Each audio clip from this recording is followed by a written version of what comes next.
વાલા વિદ્યાર્થીઓ, તમને ગયા લેક્ચરમાં ઘન અવસ્થાના કેટલાક ઊંડાણપૂર્વકના મુદ્દાઓનો અભ્યાસ કર્યો, જેમાં થોડાક પોઈન્ટ બાકી હતા જે આજે આપણે પૂરા કરીશું. તો નીટ માટે જ્યારે વાત કરતા હતા, છેલ્લા લેક્ચરમાં આપણે ત્રિજ્યા ગુણોત્તર વિશે અભ્યાસ કર્યો.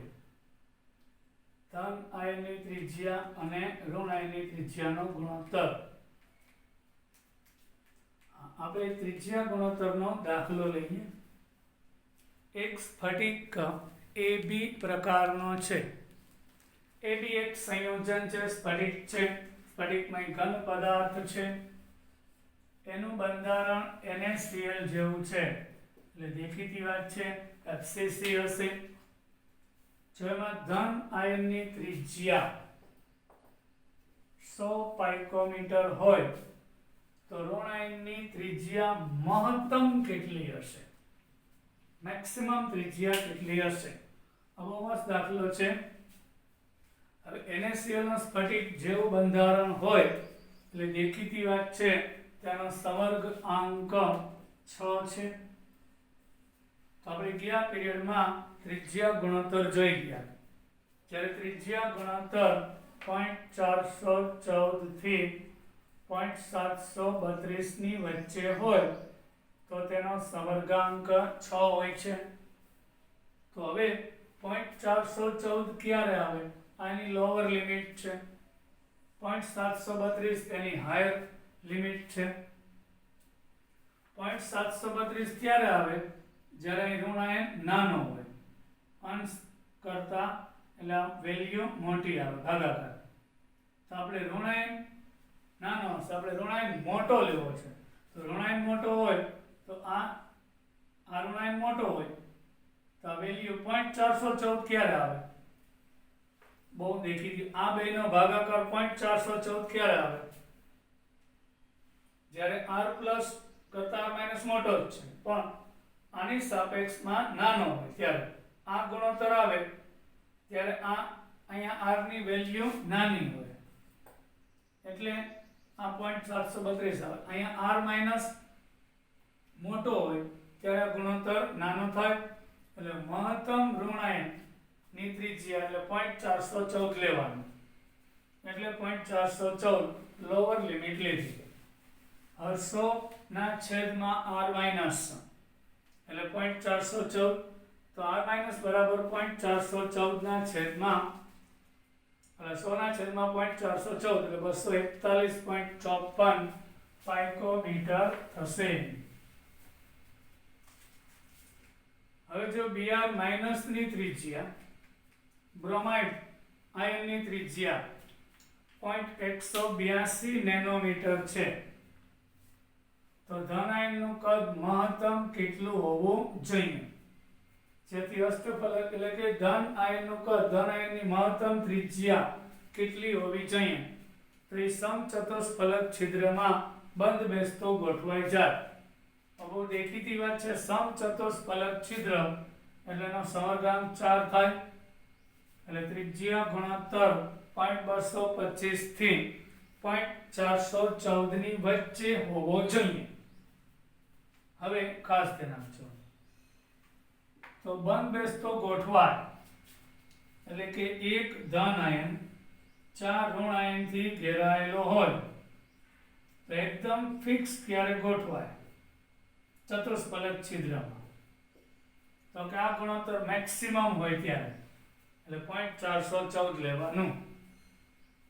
એક્ઝેક્ટ ચતુષ્ફલકીય છિદ્રમાં યાદ રાખજો એટલે આ જે ત્રિજ્યાનો ગુણોત્તર r plus upon r minus મહત્તમ હોય, મતલબ કે ધન આયન અને ઋણ આયનમાં ઋણ આયન સહેજ એટલે ઋણ આયન મોટો જ હોય પણ સાપેક્ષમાં સહેજ નાનો એટલે ફિક્સ બંધ બેસતો ગોઠવાય ત્યારે લોઅર ને પણ અપર લિમિટ લેવાની.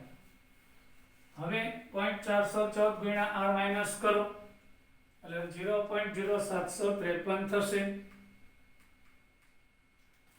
હવે NaCl નો સ્ફટિક FCC બંધારણ ધરાવે છે NaCl કે જે FCC બંધારણ ધરાવે છે એમાં ધન આયન એટલે સોડિયમની ત્રિજ્યા 95 પાઇકોમીટર અને Cl માઇનસ કે જેની ત્રિજ્યા 181 પાઇકોમીટર છે તો તેના એકમ કોષની ધારની લંબાઈ શોધો. પહેલી વાત NaCl એ FCC બંધારણ ધરાવે છે એટલે બહુ નેચરલી એમાં આ ધારની લંબાઈ છે એ કેટલી થશે તો કે એના ધન આયનની ત્રિજ્યા 2 વખત અને 2 વખત ઋણ આયનની ત્રિજ્યાના સરવાળા જેટલી એટલે 2 times Na પ્લસ આયનની ત્રિજ્યા અને 2 વખત Cl માઇનસ ની ત્રિજ્યા. બે સામાન્ય કાઢી લે તો Na પ્લસ ની 95 ક્લોરીન ની 181 આપેલી છે. આ બેનો સરવાળો 276 એને ગુણ્યા 2 એટલે 552 પાઇકોમીટર થશે. હવે મસ્ત દાખલો છે 1 ગ્રામ NaCl ના સ્ફટિકમાં રહેલા એકમ કોષની સંખ્યા જણાવો. 1 ગ્રામ NaCl નો સ્ફટિક હોય તો તેમાં રહેલા એકમ કોષની સંખ્યા કેટલી? તો પહેલી વાત તો NaCl નો અણુભાર કેટલો છે 58.5 ગ્રામ પ્રતિ મોલ એટલે 1 મોલ NaCl નું વજન 58.5 ગ્રામ છે એટલે આમ પણ કહી શકાય કે 58.5 ગ્રામ એટલે 1 મોલ થશે. હવે આપણે તો NaCl નો સ્ફટિક જોઈ ગયા ગઈકાલે FCC રચના ધરાવે એટલે એના એકમ કોષ દીઠ 4 NaCl ના અણુ હોય છે તો 58.5 ગ્રામ NaCl એટલે 1 મોલ થાય. 1 મોલ એટલે 6.022 10 ની 23 ઘાત અણુ થાય તો 1 ગ્રામ NaCl માં કેટલા એટલે 1 ગુણ્યા 6.022 10 ની 23 ઘાત એને ભાગ્યા 58.5 છે એટલે 0.1029 ગુણ્યા 10 ની 23 ઘાત થાય. 0.1 આંકડો આ બાજુ ખસે એટલે 1.029 ગુણ્યા 10 ની 22 ઘાત NaCl ના અણુ થશે. હવે 4 NaCl ના અણુ હોય તો એને એક એકમ કોષ કહેવાય. હા, એક એકમ કોષમાં 4 અણુ તો આ તો અણુની સંખ્યા મળી ગઈ તો 4 અણુ એટલે એક એકમ કોષ તો આટલા અણુ એ કેટલા એટલે 1.029 10 ની 22 ઘાત ને 4 ભાંગો એટલે 0.257 ગુણ્યા 10 ની 22 ઘાત આવે. પોઈન્ટ આ બાજુ ખસેડતા 2.57 ગુણ્યા 10 ની 21 ઘાત થશે. હવે Na પ્લસ ની ત્રિજ્યા 95 પાઇકોમીટર છે અને Cl માઇનસ ની ત્રિજ્યા 181 પાઇકોમીટર છે તો તેનો સમર્ગાંક જણાવો. આવું પૂછેલ આપણે ગઈકાલે કોઠો ભણી ગયા હતા. Na પ્લસ ની ત્રિજ્યા 95 પાઇકોમીટર Cl માઇનસ ની 181 તો આ જે ગુણોત્તર છે એ 0.524 છે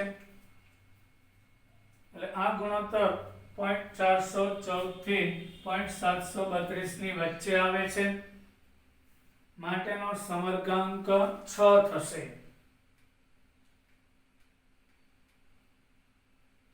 સીઝિયમ ક્લોરાઇડમાં સીઝિયમ આયન ધન આયનની ત્રિજ્યા 169 પાઇકોમીટર છે અને ક્લોરાઇડ આયનની ત્રિજ્યા જો 181 પાઇકોમીટર હોય તો એનો ત્રિજ્યા ગુણોત્તર અને સમર્ગાંક જણાવો. સીઝિયમ આયનની ત્રિજ્યા 169 ક્લોરાઇડની 181 તો એનો ગુણોત્તર 0.934 છે તો જ્યારે ત્રિજ્યા ગુણોત્તર 0.732 થી 1 ની વચ્ચે હોય તો તેનો સમરગામ 8 થશે. હવે આપણે ZnS લઈએ. ઝિંક સલ્ફાઇડ એમાં Zn+2 અને S-2 એટલે ઝિંક આયનની ત્રિજ્યા અને સલ્ફરનો ગુણોત્તર 0.4 છે.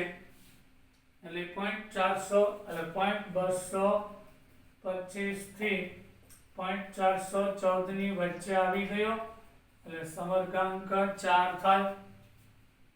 એટલે કે એક Zn+2 આયન 4 સલ્ફરની વચ્ચે ઘેરાયેલો હોય છે. એટલે ઝિંક સલ્ફાઇડમાં એક Zn+2 આયન 4 સલ્ફાઇડ થી ઘેરાયેલો હોય છે. હવે તમે જો આ જે ઝિંક બ્લેન્ડ હોય છે,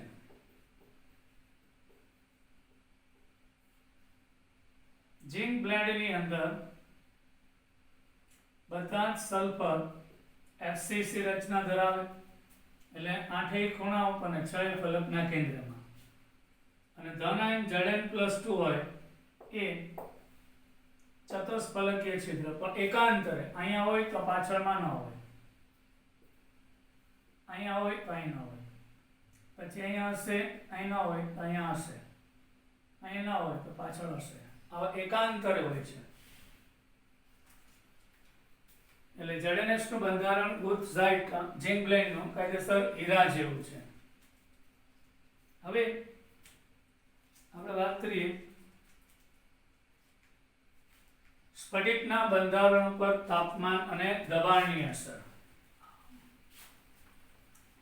સ્ફટિકના બંધારણ ઉપર આ નીટમાં પૂછાયેલો પોઈન્ટ હતો. આપણે પાછું એકવાર જોશું આકૃતિ પરથી. સ્ફટિકના બંધારણ ઉપર તાપમાન અને દબાણની અસર. કોઈ પણ સ્ફટિકમય ઘન પદાર્થ ઉપર ખૂબ જ ઊંચું પ્રેશર આપવામાં આવે, ઊંચું દબાણ, જેમ કે ઉદાહરણ લઈને સમજાવો. NaCl ના સ્ફટિકમાં એક Na+6Cl- થી ઘેરાયેલો છે. હવે એના ઉપર અતિશય વધારે પ્રેશર આપવામાં આવે એટલે સમરગાંક વધીને 8:8 થઈ જશે. એટલે NaCl જેવું બંધારણ હોય તો અતિશય ઊંચા દબાણે તે 8:8 સીઝિયમ ક્લોરાઇડ જેવું થશે. હવે જેને તાપમાન આપવામાં આવે, ગરમ કરવામાં આવે તો સમરગાંક જે 8:8 હોય તો તે 6:6 થશે. આ એક MCQ છે. એટલે પૂછાય એવું કે કોઈ પણ સ્ફટિકમય ઘન પદાર્થને ગરમ કરતા તેના સમરગાંકમાં ઘટાડો થશે એવું થાય, પણ દબાણ વધારતા સમરગાંકમાં વધારો થશે. હવે આયોનિક સંયોજન મુખ્યત્વે બે પ્રકારના હોય છે, ખાસ ધ્યાન આપજો. એક તો AB પ્રકારના એટલે એક ધન આયન અને એક ઋણ આયન હોય તેવા AB પ્રકારના આયોનિક ઘન સંયોજન લઈએ. પછી AB2 આવશે. પહેલા આપણે AB પ્રકાર લઈએ. AB ની અંદર જઈએ તો NaCl જેવું, એને આપણે રોક સોલ્ટ કહીએ છીએ. એટલે AB પ્રકાર એટલે કે એક પ્રકારનો ધન આયન અને એક પ્રકારનો ઋણ આયનથી બનતો આયોનિક ઘન AB પ્રકાર કહેવાય. એમાં ક્લોરાઇડ બધા FCC રચના ધરાવે, મગજમાં રાખજો. અને Na+ બધા જ અષ્ટફલકીય છિદ્રમાં હોય, કારણ કે ક્લોરાઇડ કદમાં મોટા હોય અને ધન આયન કદમાં નાના હોય છે. તો બધા જ ક્લોરાઇડ છે એ FCC રચના ધરાવે, જેમાં Na+ આયન બધા જ અષ્ટફલકીય છિદ્ર રોકે છે.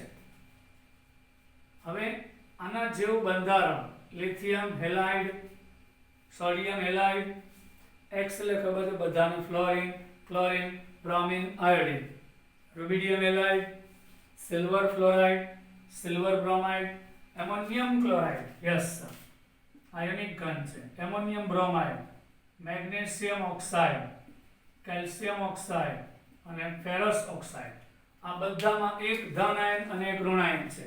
વીજભાર નહીં, એક ધન આયન અને એક ઋણ આયન. એમ તો આનો વીજભાર +2 છે, આનો -2, એમ નથી જોવાનું. વીજભાર નહીં, ધન ને ઋણની સંખ્યા એના આધારે એવી. તો આને આપણે આકૃતિ દ્વારા શીખીએ. આ સમજાઈ ગયું? NaCl જેવું બંધારણ હોય તેમાં પ્રત્યેક ધન આયનનો સમર્ગાંક 6, આ બધા માટે પૂછાય તો, અને પ્રત્યેક ઋણ આયનનો સમર્ગાંક 6. ગયા લેક્ચરમાં જોઈ ગયા NaCl ના 1 એકમ કોષ દીઠ અણુની સંખ્યા 4 હોય છે.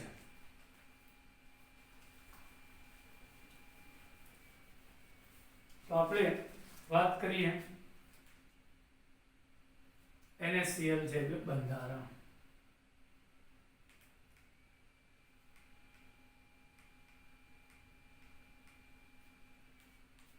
આ છે રોક સોલ્ટ NaCl. આ બધા રેડ ગોળાઓ છે એ ક્લોરાઇડ છે, ગ્રીન છે એ Na+ છે. તમે જો ડાયાગ્રામ ધ્યાનથી, બધા જ ક્લોરાઇડ FCC રચના ધરાવે છે, એટલે કે રેડ ગોળાઓની વાત કરું છું. એ 8 ખૂણા ઉપર આવેલા છે,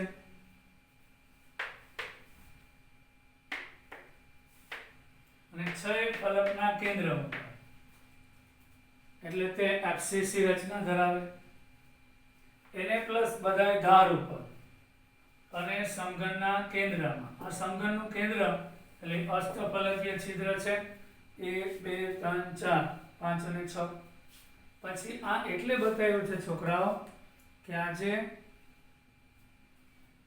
ખૂણો છે એમાં એ પણ સમર્ગાંક બતાવેલો છે. જેમ 1 Na+, આ 1 2 3 4 5 અને 6, એ શું કામ બતાવે તમને સમજાવું. અહીં 1 Na+, 1 2 3 4 5 અને 6 ક્લોરાઇડ થી ઘેરાયેલો હોય. એ જ રીતે 1 Cl- છે એ બતાવે છે. એ 6 Na+ થી ઘેરાયેલો છે, 1 2 3 4 5 અને 6. એટલે ધનનો અને ઋણનો સમર્ગાંક 6 જેમ થશે. અને 1 એકમ કોષ દીઠ આવા પરમાણુઓની સંખ્યા 4 હોય છે.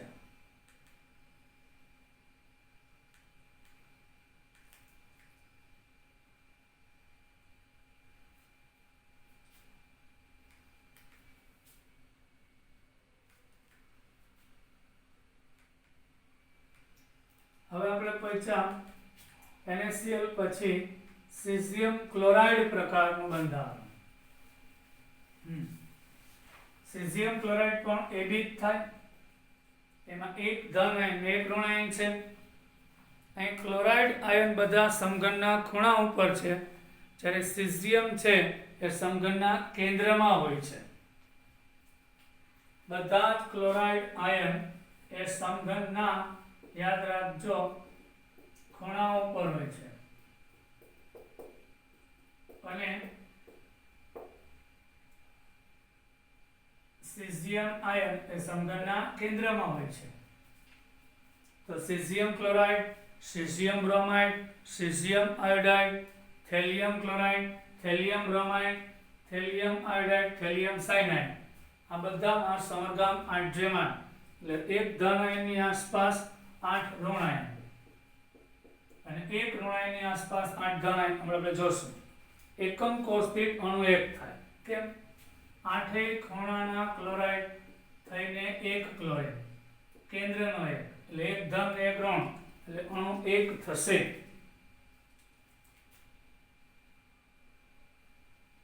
તો આપણે સીઝિયમ ક્લોરાઇડનો અભ્યાસ કરીએ.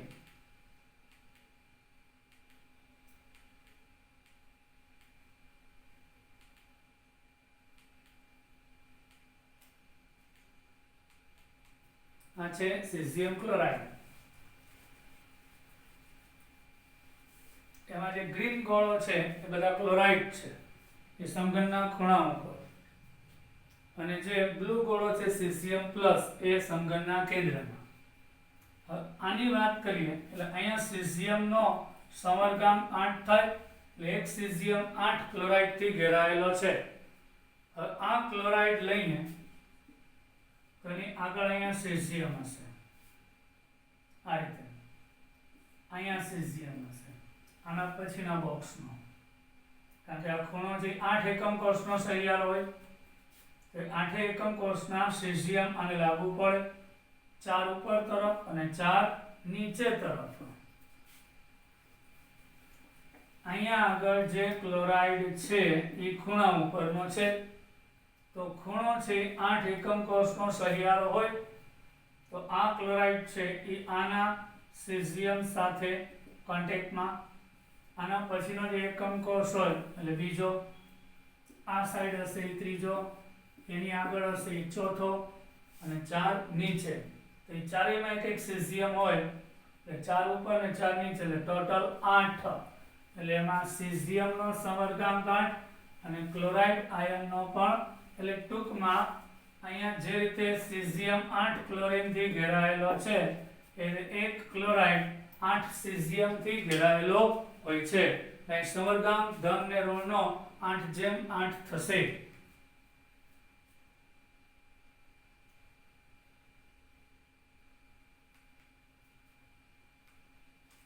હવે આપણે વાત કરીએ ઝિંક બ્લેન્ડ ZnS જે આપણે જોઈ ગયા.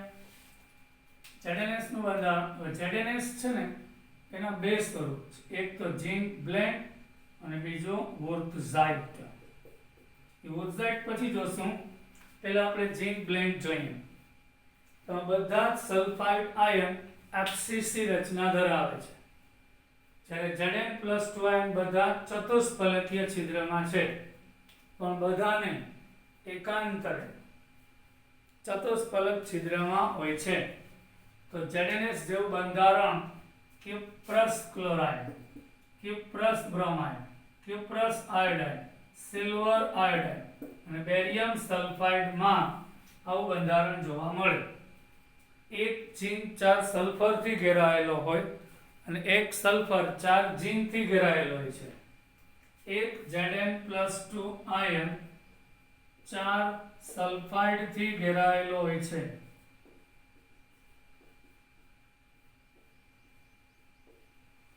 અને એક સલ્ફાઇડ છે એ આવા 4 Zn+2 થી ઘેરાયેલો હોય છે, માટે એનો સમરગામ 4:4 થાય અને એકમ કોષ દીઠ ZnS ના 4 અણુ થશે.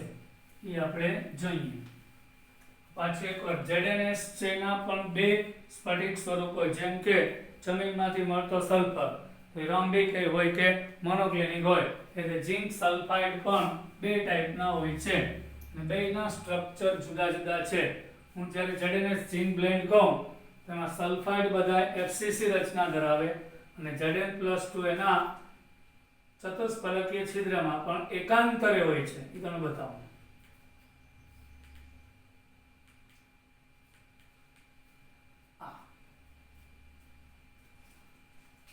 અહીંયા બધા જ સલ્ફાઇડ છે અને આ છે Zn+2 છે. પ્રત્યેક Zn+2 4 સલ્ફર થી ઘેરાયેલો છે. જો તમે ધ્યાનથી જુઓ તો જે બ્લુ ગોળા છે એ બધા આપણા સલ્ફાઇડ આયન છે, S-2. એ આઠેય ખૂણા ઉપર છે અને 6 ફલકના કેન્દ્ર ઉપર છે. પછી આ 4 ગોળાની વચ્ચે એક, પછી આ 4 ગોળાની વચ્ચે એક, આ 4 ની વચ્ચે એક અને આ 4 ની વચ્ચે એક.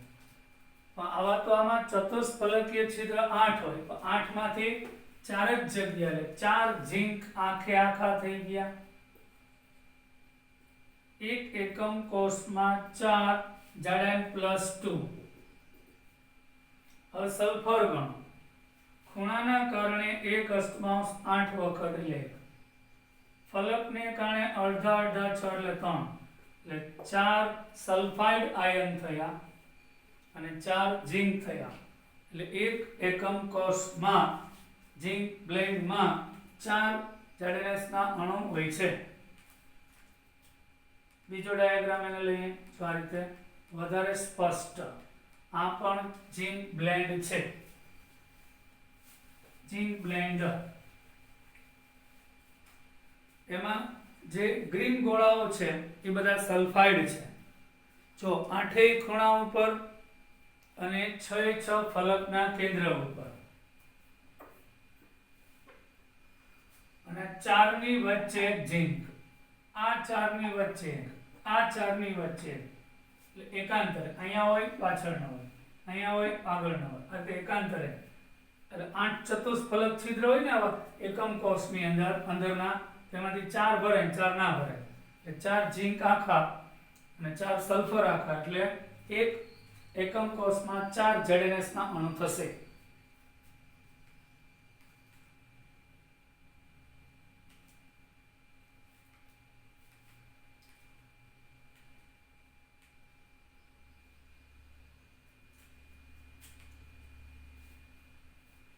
હજી આ ડિટેલમાં છે તો આ બ્લુ ગોળા છે બધા સલ્ફર દેખાય 8 ખૂણા ઉપર અને 6 ફલકના કેન્દ્રમાં, રેડ ગોળાઓ છે ઝિંક છે એટલે સલ્ફર -2 અને Zn+2 હોય છે, આ પણ ઝિંક બ્લેન્ડ છે। એમાં પાછળનો પોર્શન જોયો 8 ભાગ કરી નાખ્યા, એની અંદર ઝિંક આવેલો છે, આગળનામાં નથી, પછી પાછળ આ સાઈડમાં છે તો અહીં આગળ નથી, આગળ છે એટલે અહીં આગળ છે તો અહીં આગળ નથી પણ પાછળ છે, તો હવે 4 ઝિંક હશે અને 4 ગોળાની વચ્ચેનું છિદ્ર એટલે ચતુષ્ફલકીય છિદ્ર કહેવાય।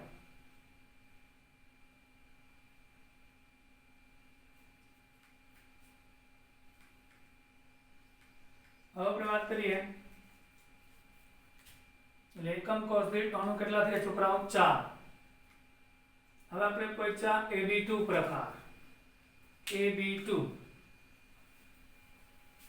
મતલબ કે 1 ધન અને 2 ઋણ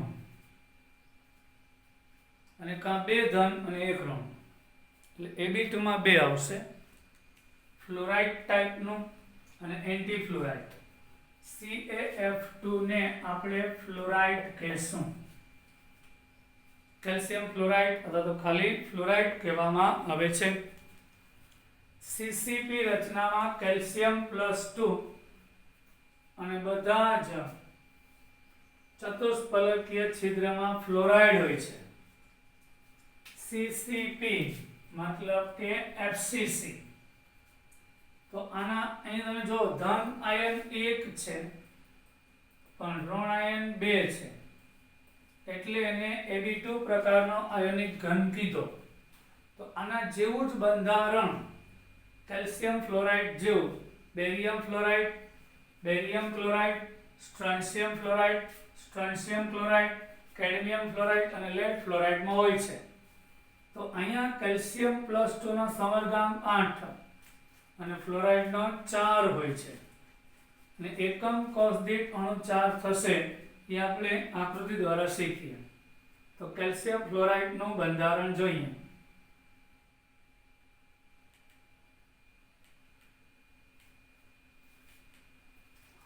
આપણે હમણાં જ કીધું કેલ્શિયમ છે અહીં ધન આયન છે એ FCC રચનામાં છે, કેલ્શિયમ+2 પોતે CCP એટલે FCC રચના છે, એટલે ધન આયન ગોળા છે કારણ કે ધન આયન મોટો છે અને ઋણ નાનો છે એટલે ધનની વચ્ચે એટલે ધન આયન એક તો નાનો જ હોય પણ સાપેક્ષમાં વાત છે, સાપેક્ષમાં, અને ફ્લોરાઇડ બધા છે આ પીળા ગોળાઓ છે। તો આની અંદર તમે જો 8 ખૂણા ઉપર અને 6 ફલકના કેન્દ્ર ઉપર કેલ્શિયમ છે। હવે જે ફ્લોરાઇડ છે એ ચતુષ્ફલકીય છિદ્રમાં એટલે આપણે આ સમઘનના 8 ભાગ પાડ્યા હતા ને, એ 8 ભાગની અંદર એક એક ચતુષ્ફલક છિદ્ર હોય, તો એ 8 ની અંદર હોય છે આવા 8 એકમ કોષની અંદર. એકમ કોષનો 8મો ભાગ લઈએ તો એ 8 ની અંદર એક એક આવું છિદ્ર છે. હીરાની અંદર કેમ 4 ભરાય 4 ના ભરાય એવું નહીં, ZNS માં પણ કેમ 4 ભરાય 4 ના ભરાય એવું નહીં. અહીંયા આગળ બધા જ 8 ચતુષ્ફલકીય છિદ્ર ભરાઈ જાય. એટલે 1 2 3 4 5 6 7 અને 8 8 ભાગની અંદર જો આગળનો પહેલો ભાગ આ બીજા ભાગનું, એટલે આગળના એક ભાગનું જે છે, પછી બીજા ભાગનું છે, ત્રીજો ચોથો પાંચમો છઠ્ઠો સાતમો ને આઠમો. હવે વિચારીને કહો, એક કેલ્શિયમ છે એ 8 ફ્લોરિન થી ઘેરાયેલો છે. એ કઈ રીતે? એક કેલ્શિયમ 8 ફ્લોરિન થી ઘેરાયેલો છે. કેલ્શિયમ નો સવર્ગાંક 8 છે અને ફ્લોરાઇડ નો 4 છે.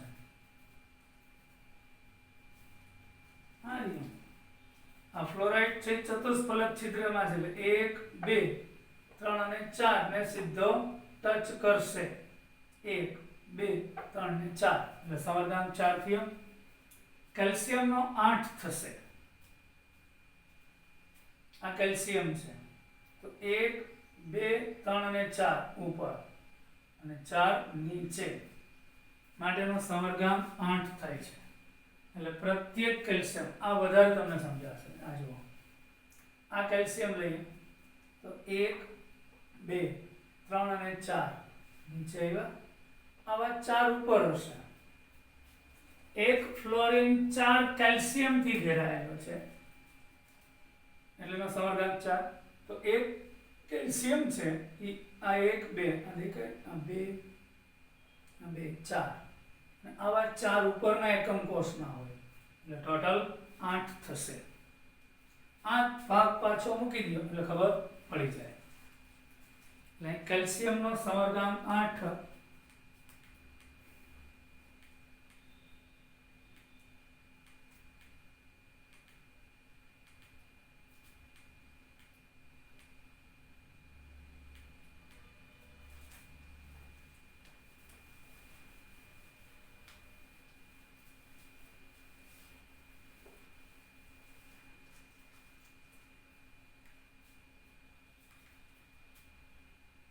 હવે આપણે આગળ જોઈએ.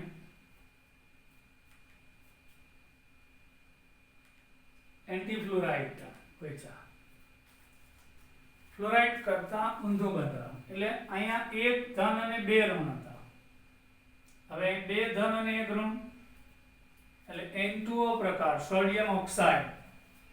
અહીંયા ઓક્સાઇડ આયન છે CCP એટલે FCC રચના ધરાવશે અને Na+ આયન છે બધા ચતુષ્ફલકીય છિદ્ર રોકે છે એટલે આના કરતા સવર્ગાંક ઊંધો થાય. અહીંયા ધન આયનનો 8 ઋણનો 4, અહીંયા ધનનો 4 ઋણનો 8 થશે અને એકમ કોષ દીઠ અણુની સંખ્યા 4 હશે. Lithium monoxide, potassium monoxide, sodium sulphide, lithium sulphide, potassium sulphide અને લિથિયમ મોનોક્સાઇડ. હવે આપણે એનું એન્ટીફ્લોરાઇડ સોડિયમ ઓક્સાઇડ નું બંધારણ લઈએ તો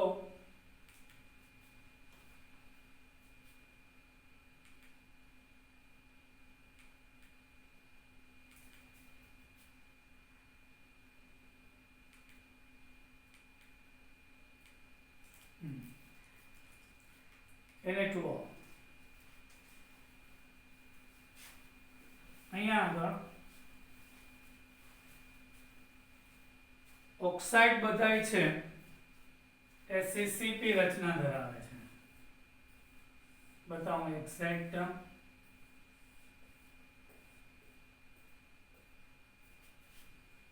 આપણા ઓક્સાઇડ છે 8 ખૂણા પર O મૂકી દઉં એટલે ઓક્સાઇડ અને 6 ફલકના કેન્દ્રમાં. હવે જે ચતુષ્ફલકીય છિદ્ર હોય એમાં Na પ્લસ છે, એટલે એક સોડિયમ છે એ 4 ઓક્સાઇડ થી ઘેરાયેલો છે, એટલે Na પ્લસ નો સમૂહગામ 4. પછી એક ઓક્સાઇડ છે 8 Na પ્લસ થી. કઈ રીતે? હમણાં બતાવ્યું. આ જે ઓક્સાઇડ હોય અહીંનો એ આ 4 ના સંપર્કમાં અને 4 ઉપરના, એટલે એક ઓક્સાઇડ હોય, સમજાય છે? આ 1 2 3 4 4 ઉપર ટોટલ 8, એટલે એનો 4/8 થાય. એના કરતા વિરુદ્ધનું બંધારણ એટલે એન્ટી ફ્લોરાઇડ બંધારણ કહેવામાં આવે છે.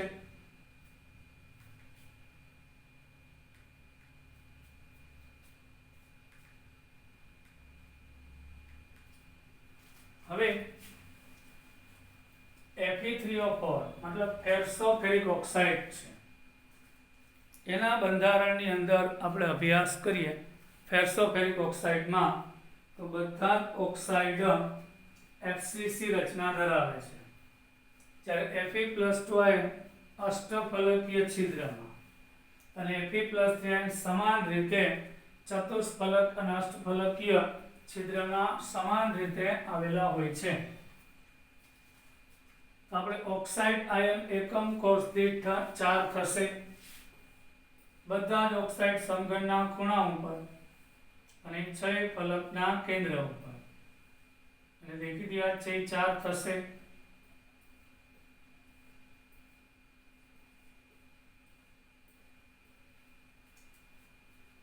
હવે એમાં જે અષ્ટફલકીય છિદ્ર હોય એમાં Fe+3 આયન સમાન રીતે ચતુષ્ફલક અને અષ્ટફલક બેયમાં છે.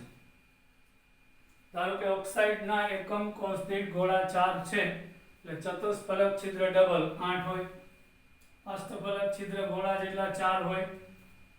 હવે અષ્ટફલકીય છિદ્રમાં રહેલા Fe+2 ની સંખ્યા 1, તો ચતુષ્ફલકની અંદર એક Fe+3 અને અષ્ટફલકમાં એક Fe+3, એટલે ઓક્સિજન 4 અને Fe3 એટલે Fe3O4 છે. આ ગોઠવણી બતાવેલી છે કે 4 ઓક્સાઇડ હોય ને તો એમાં એક Fe+2 અષ્ટફલક છિદ્રમાં હશે, MCQ છે, પૂછાઈ ગયું. એક Fe+3 ચતુષ્ફલકમાં અને એક Fe+3 અષ્ટફલક છિદ્રમાં, એટલે 4 ગોળા દીઠ 3 Fe, એટલે Fe3O4 અણુસૂત્ર થાય છે. ફેરીમેગ્નેટિક ઘન પદાર્થ Fe3O4 એ એકચ્યુઅલી ફેરીમેગ્નેટિક છે. એને 850 કેલ્વિન તાપમાને ગરમ કરતા તે અનુચુંબકીય બને. ફેરીમેગ્નેટિકમાં જે દ્વિધ્રુવીય છે એ પ્રતિ સમાંતર છે, એની સંખ્યા સમાન હોતી નથી, એટલે પરિણામી ચાર્જ માત્રા 0 નથી હોતી. જેવો 850 ગરમ કરીશ એટલે બધા દ્વિધ્રુવીય એક સમાન દિશામાં આવી જાય અને અનુચુંબકીય બનશે. એન્ટી ફેરોમેગ્નેટિક એટલે પ્રતિલોચુંબકીય પદાર્થ V2O3 ને 750 કેલ્વિન તાપમાને ગરમ કરીએ તો તે અનુચુંબકીય બનશે. હવે કેટલાક ઉદાહરણ પેરામેગ્નેટિક પદાર્થો TiO, Ti2O3, VO, VO2, CuO, cobalt oxide, nickel oxide. Ferromagnetic લો ચુંબકીય iron, cobalt, nickel, gadolinium, CrO2, EuO europium oxide. હવે પ્રતિલો ચુંબકીય V2O3, MnO, MnO2, Mn2O3, FeO, Fe2O3, COO, CO3O4 અને NiO.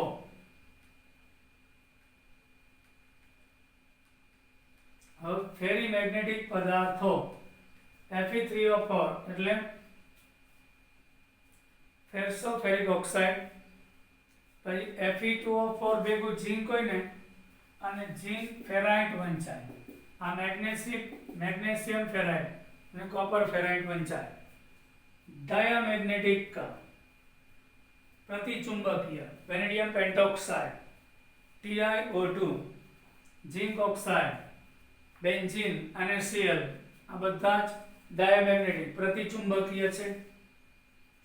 આ પૂછાઈ ગયું. CrO2 નો ઉપયોગ ઓડિયો વિડિયો ટેપ બનાવવામાં. અત્યારની જે સીડી આવે છે કોમ્પેક્ટ ડિસ્ક એની વાત નથી કરતો હું. સીડી ની વાત નથી કરતા આપણે, પરંતુ જે ઓલી ટેપ વાળી કેસેટ આવતી એની વાત છે. એમાં પ્લાસ્ટિકની પટ્ટી હોય છે, એની ઉપર CrO2 નું આવરણ હોય છે. એ વિદ્યુત ચુંબકીય તરંગોનું ગ્રહણ કરશે, એટલે ચુંબકીય પદાર્થ હોવાથી તેનો ઉપયોગ થાય છે. પીઝિયો ઇલેક્ટ્રિસિટી શું છે? જ્યારે સ્ફટિકના નાના નાના ભાગમાં ક્યાંક યાંત્રિક તણાવ પેદા થાય, તેના કારણે ઓછી માત્રાનો વિદ્યુત પ્રવાહ પેદા કરે, તેને પીઝિયો ઇલેક્ટ્રિસિટી કહેવાય. આ બધા શબ્દ તમને એટલા માટે કરાવું છું, ક્યાંક ક્યાંક રેફરન્સ બુકમાં જોવા મળશે. જ્યારે સ્ફટિકના નાના ભાગમાં ક્યાંક યાંત્રિક તણાવ પેદા થાય, મિકેનિકલ ટેન્શન, તેના કારણે ઓછી માત્રામાં વિદ્યુત પ્રવાહ ઉત્પન્ન કરે અને પીઝિયો ઇલેક્ટ્રિસિટી કહેવાય. એનો ગુણધર્મ છે કે અમુક ભાગમાં જ વીજભાર પેદા કરે, જ્યાં યાંત્રિક ટેન્શન, મિકેનિકલ ખામી હોય, તણાવ હોય ત્યાં છે. ઉદાહરણ ક્વાર્ટઝ અને રોસેલનો ક્ષાર. ક્વાર્ટઝ એટલે રોસેલનો ક્ષાર ઓર્ગેનિકમાં આપણે આવશે. ક્વાર્ટઝ એટલે કે SiO2 100% શુદ્ધ 100% રેતી. તે યાંત્રિક વિદ્યુત ટ્રાન્સડ્યુસરમાં, રેકોર્ડ પ્લેયરમાં, સીધા તરંગ પકડવા માટે, દરિયાની અંદર અવાજના તરંગો પકડવા માટે, પ્રતિ એન્ટી પીઝિયો ઇલેક્ટ્રિસિટી કેટલાક ઘન પદાર્થમાં વિદ્યુત ક્ષેત્ર વડે યાંત્રિક અસર ઉદ્ભવે છે. ફેરો ઇલેક્ટ્રિસિટી. પીઝિયો ઇલેક્ટ્રિસિટીમાં કાયમી જે ડાયપોલ હોય એને ફેરો ઇલેક્ટ્રિસિટી કહેવાય.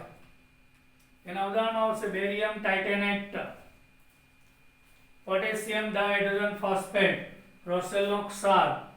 વિદ્યુત ચુંબકીય ઉપકરણ બનાવવામાં તેનો ઉપયોગ થાય. એન્ટી ફેરો ઇલેક્ટ્રિસિટી. પીઝિયો ઇલેક્ટ્રિક સ્ફટિક કે જેમાં ઉપર તરફ અને નીચે તરફ પરિણામી ચાપ માત્રા શૂન્ય હોય, એટલે દ્વિધ્રુવીની પરિણામી ચાપ માત્રા 0 થાય અને એન્ટી ફેરો ઇલેક્ટ્રિસિટી કહેવાય. લેડ ઝિર્કોનેટ એનું ઉદાહરણ થશે. પાયરો ઇલેક્ટ્રિસિટી. કેટલાક ધ્રુવીય સ્ફટિકોને ગરમ કરતા વિદ્યુત પ્રવાહ ઉત્પન્ન કરે, એને પાયરો ઇલેક્ટ્રિસિટી કહેવાય. ટાર્ટરિક એસિડના સ્ફટિક COOH, CHOH અને COOH આ ટાર્ટરિક એસિડ છે. એના સ્ફટિકોને ફાયર અલાર્મ બનાવવા માટે, થર્મોસ્ટેટ એટલે તાપમાન જાળવી રાખવા માટે. એટલે કેટલાક પદાર્થ એવા છે કે સહેજ ગરમ કરો એટલે એમાંથી વિદ્યુત પ્રવાહ ઉત્પન્ન થાય. તો જે જગ્યાએ આગ લાગે એટલે સ્ફટિક ગરમ થાય, તરત જ કરંટ પસાર થાય, એટલે જે અલાર્મ હોય સર્કિટ પૂરી થાય, અલાર્મ વાગશે. થર્મોસ્ટેટ ટેમ્પરેચર મેન્ટેન કરવા, તરત જ સાયરન વાગે. ફેક્ટરીમાં કોઈ તાપમાન મેન્ટેન કરવાનું હોય ને થર્મોસ્ટેટ કહેવાય, તાપમાનનું નિયંત્રણ કહેવાય. કારણ કે આવો સ્ફટિક ત્યાં રાખી દીધો હોય તો સહેજે તાપમાન વધે એટલે તરત જ કરંટ પસાર થાય અમુક તાપમાનથી ઉપર અને તે વિદ્યુતનું વહન કરે, અલાર્મ વાગે. એટલે તાપમાન નિયંત્રિત કરવામાં ફાયર આગ લાગે ત્યારે ફાયર અલાર્મ બનાવવામાં તેનો ઉપયોગ કરી શકાય છે. હવે સુપર કંડક્ટર. ડચ વૈજ્ઞાનિક હતો 1911માં કેમરલિન ઓન્સ. એને શબ્દ આપ્યો કે કેટલાક પદાર્થનો અવરોધ શૂન્ય થઈ જાય છે ત્યારે એની વાહકતા મહત્તમ હોય છે. સૌ પ્રથમ નિવેદન કેમરલિન ઓન્સે આપ્યું અને શબ્દ આપ્યો તો સુપર કંડક્ટર. હિલિયમ જેવો વાયુ એના ક્રાંતિક તાપમાનથી નીચે લઈ જાઓ ત્યારે વાહકતા મહત્તમ ધરાવે છે. પણ હવે આટલું નીચું તાપમાન પ્રેક્ટિકલી શક્ય નથી. પછી પાછળથી શોધાયું કે 2 થી 5 કેલ્વિન તાપમાને મોટા ભાગની ધાતુઓ અતિ સુવાહક હોય છે, પણ આટલું નીચું તાપમાન લઈ જાય અને પછી એની વાહકતા વધારે હોય તો શું કામનું? એ વ્યવહારિક નથી. 1973 મિશ્ર ધાતુ નિયોબિયમ જર્મેનાઇડ 23.2 કેલ્વિન તાપમાને અતિ સુવાહક છે એમ જાણ થઈ. હવે આપણે બ્રેગનું સમીકરણ લઈએ.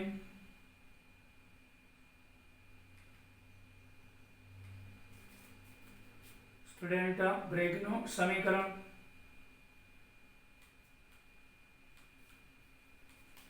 બ્રેગ નામનો વૈજ્ઞાનિક હતો.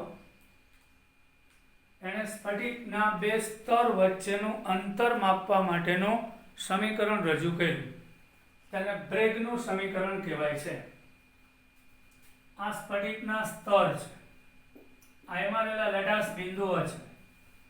હવે જ્યારે ઉપરના સ્તરના લેટાઈસ પરથી ક્ષકિરણ પાછું ફરે એના કરતાં બીજું તરંગ કે જે અંદરના સ્તર સુધી જાય, ત્રીજું એનાથી વધારે અંદર જાય તો એ થોડું વધારે અંતર કાપશે.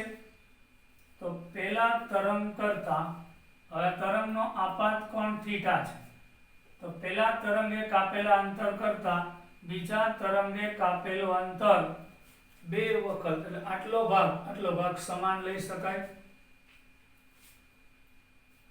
આટલો તો આટલું ડિસ્ટન્સ વધારે કાપ્યું તો આપણે જોઈ શકીએ છીએ એ કાપેલું વધારાનું અંતર આપણે ગણતરી કરીએ મેથેમેટિક્સનો ઉપયોગ કરીને તો એ કાપેલા અંતરનો તફાવત 2d sin θ જેટલો થાય. તો એ કઈ રીતે આપણે જોઈએ તો અહીંયા n છે, અહીંયા l અને m. l m બે વખત આ પેલું તરંગ બીજું એટલે આને આ પેલું તરંગ બીજું તરંગ તો બીજા તરંગે કાપેલું અંતર l થી n અને n થી m જેટલું એટલે બે વખત ln જેટલું હશે. તો હવે બે વખત ln એટલે કે આ કાપેલું વધારાનું અંતર તો આ ત્રિકોણ છે એમાં sin θ બરાબર સામેની બાજુ છેદમાં કર્ણ થશે આ કાટકોણ ત્રિકોણ તો ln upon d થાય.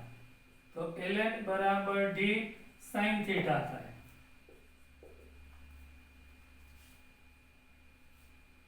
સમજાય છે ને? અને આવું ln 2 વખત છે એટલે બે બાજુ બે વડે ગુણતા એટલે કાપેલું વધારાનું અંતર 2d sin θ આવી ગયું.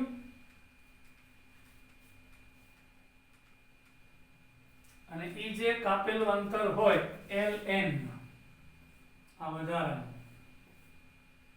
એના તરંગ લંબાઈના n ગણું હશે એટલે આ n લેમ્બડા લઈએ તો n લેમ્બડા બરાબર 2d sin θ.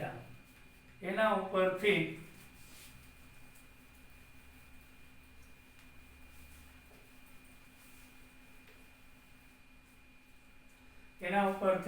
n લેમ્બડા બરાબર 2d sin θ.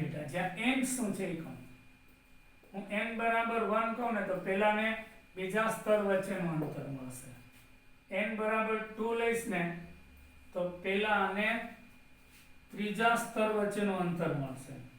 n બરાબર 3 લઈશ ને તો પહેલા અને ચોથા સ્તર વચ્ચેનું અંતર મળશે.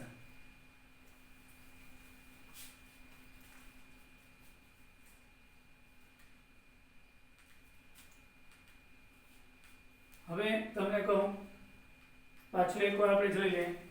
અહીંયા આપણે આ બધા સ્તર છે સ્ફટિકના એની પર સકિરણ આપાત કર્યા થીટાંશને ખૂણે તો પહેલું તરંગ ઉપરના સ્તરથી પાછું આવે, બીજું અંદરથી પાછું આવે, ત્રીજું એનાથી વધારે અંદર જાય તો પહેલા તરંગ કરતાં બીજું તરંગ વધારે અંતર કાપે તો આટલો ભાગ l થી m જેટલું વધારે આ m છે l n m જેટલું ડિસ્ટન્સ વધારે કાપ્યું તો એ 2d sin θ જેટલું છે કેમ એ આપણે સાબિત કર્યું. તો l થી n અને આ ખૂણો થીટા લીધો તો એ sin θ લો એટલે સામેની બાજુ છેદમાં કર્ણ એટલે ln upon d થાય ડિસ્ટન્સ. તો ln બરાબર અને આવું ln બે વખત 1 અને 2 આટલું વધારાનું અંતર છે એટલે 2ln એટલે 2d sin θ. તો 2ln એટલે તરંગ લંબાઈનું n ગણું તો n લેમ્બડા બરાબર 2d sin θ થશે.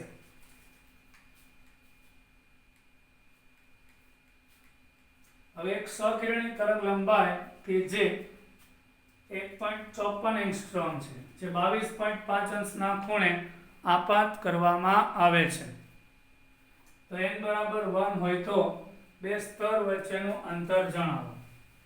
અહીં n લેમ્બડા બરાબર 2d sin θ, n બરાબર 1 એટલે પહેલા અને બીજા સ્તર વચ્ચેનું અંતર, લેમ્બડા 1.54, થીટા 22.5, તો n1 લેમ્બડા 1.54 2 sin θ, sin 22.5 ની કિંમત ટેબલમાં જોઈએ તો 0.383 આવે એટલે 2.01 એંગસ્ટ્રોમ થશે.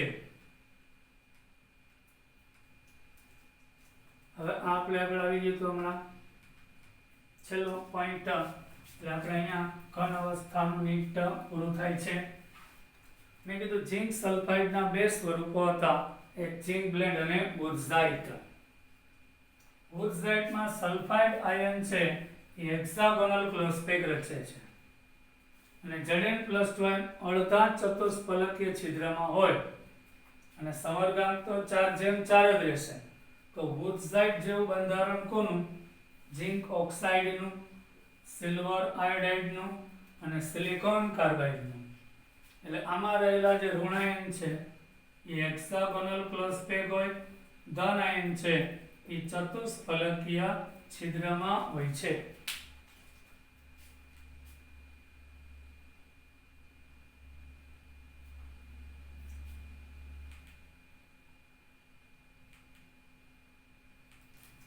આ રચના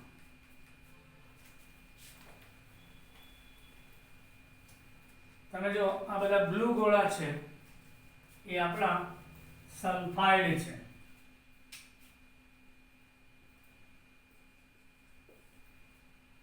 અને Zn+2 છે એ ચતુષ્ફલકીય છિદ્રમાં, પણ બધા ચતુષ્ફલકીય છિદ્ર નહીં, અડધામાં. એટલે ગોળાઓ 4 હોય તો ચતુષ્ફલકીય છિદ્ર 8 હોય, 8 નહીં માત્ર 4માં, એટલે તેનો સમર્ગાંક 4:4 થાય છે. સ્ફટિકમાં ગોળાઓની સંખ્યા 4, તો ચતુષ્ફલકીય છિદ્ર 8, 8 ની બદલે અડધા એટલે 4, એટલે ચતુષ્ફલકીય છિદ્રમાં ગોળો હોય એ 4 ગોળાથી ઘેરાયેલો હોય, એટલે અહીં ધન આયનનો સમર્ગાંક 4 અને ઋણનો સમર્ગાંક પણ 4 હશે. અહીંયા આપણે ઘન અવસ્થાના 12ના જે કંઈ મુદ્દા ટોપિક હતા એની ચર્ચાઓ પૂરી થઈ. MCQ ની પ્રેક્ટિસ કરજો. જય હિન્દ.